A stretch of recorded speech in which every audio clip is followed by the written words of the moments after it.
Mobile operating system issues, applications, and devices.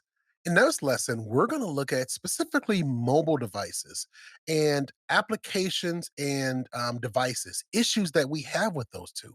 So let's go ahead and get started. Now, the first thing we're looking at is applications that fail to launch. There are many reasons why an app does not load. One reason is the app is running in the background and not loaded at all.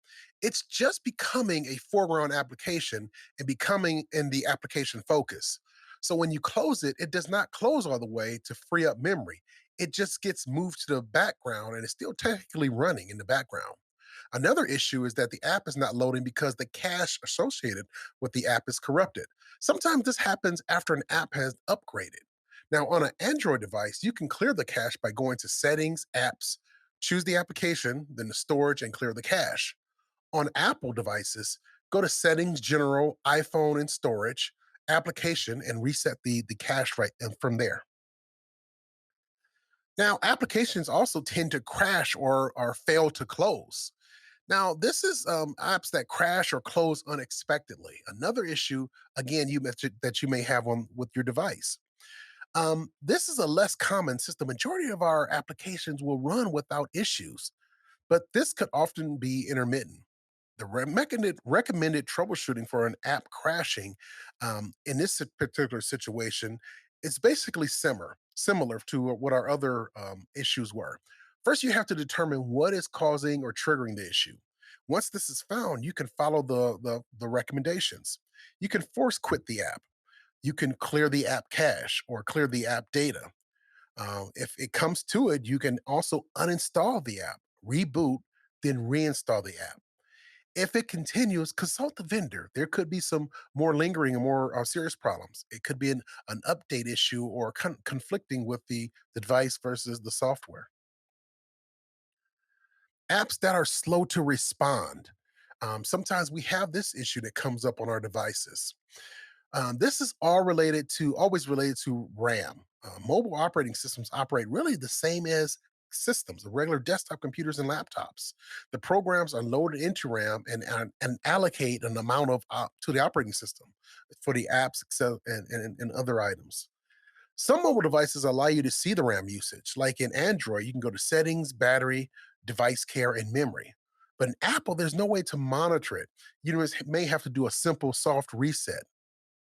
Also, look at other things that could be utilizing the RAM in the on the mobile device. It could be a malicious program. If you do have some type of malware, anti-malware, or antivirus software in your mobile, you may want to give that a scan as well. The operating system fails to update. One or more of the apps fail to update. Now, if the app has not been updated for a period of time, it may cause this or it may happens this way. It's failed to update because it's state that it's in. The Google Play and the Apple Store will really notify you when there's updates available, but they may not be automatic. You may have to try to manually do the updating.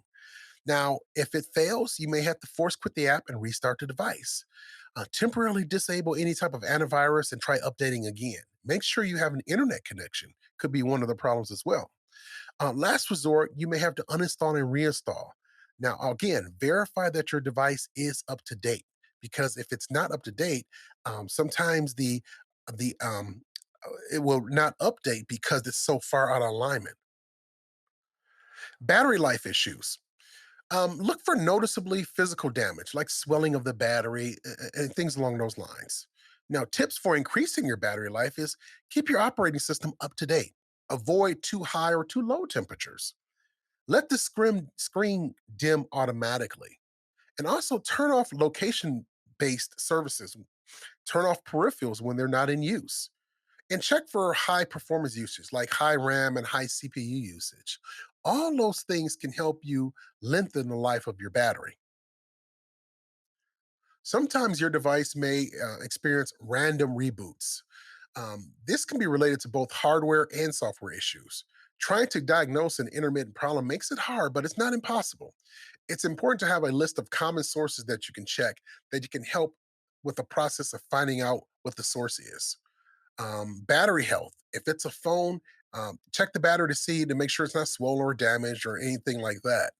Make sure the device is at its latest updates. Stability issues are often resolved when it's up to date, upcharged.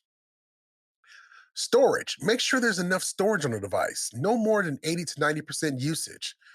If it's over 90, you should look at cleaning some space. Running applications. Check the apps that's running on the OS. After a reboot, allow approximately 10 minutes to see what apps are set to automatically start. Disable or uninstall unused apps. Auto start. This is particularly on the Android devices. There's an auto start feature. This can be turned off because it can have problems as far as when it's turned on, starting applications that you don't need to start. As a last resort, a factory reset could be the answer in resolving the issue. This would be a good time to scrutinize what apps need to be reinstalled back onto the system. Connectivity issues. Sometimes you'll have connectivity issues like Bluetooth.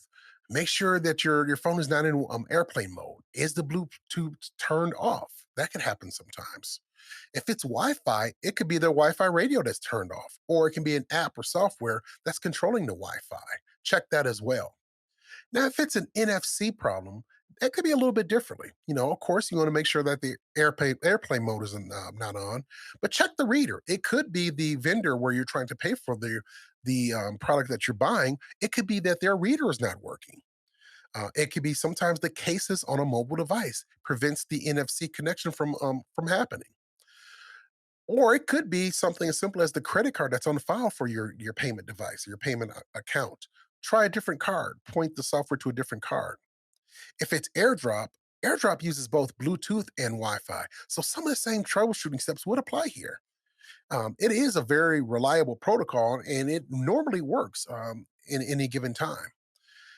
If you're trying to do an AirDrop is not a contact, you may have to manually allow that connection temporarily and to all connections to get that file that you're receiving, then turn it back off after that. Screen does not auto rotate. This basically it means your phone screen is not rotating. The auto rotate allows a phone or tablet to switch between portrait and landscape modes. Now, Android has different ways about this. You could check the vendor, but Apple, you can swipe down from the right corner and look for a circle with a lock, like in the picture here. Make sure it's enabled. If it's not turned off, reboot. If it's still not rotate, this could signify a hardware issue. Okay, so common symptoms that we will find in our mobile devices, as far as in our applications, as well as the connectivity issues.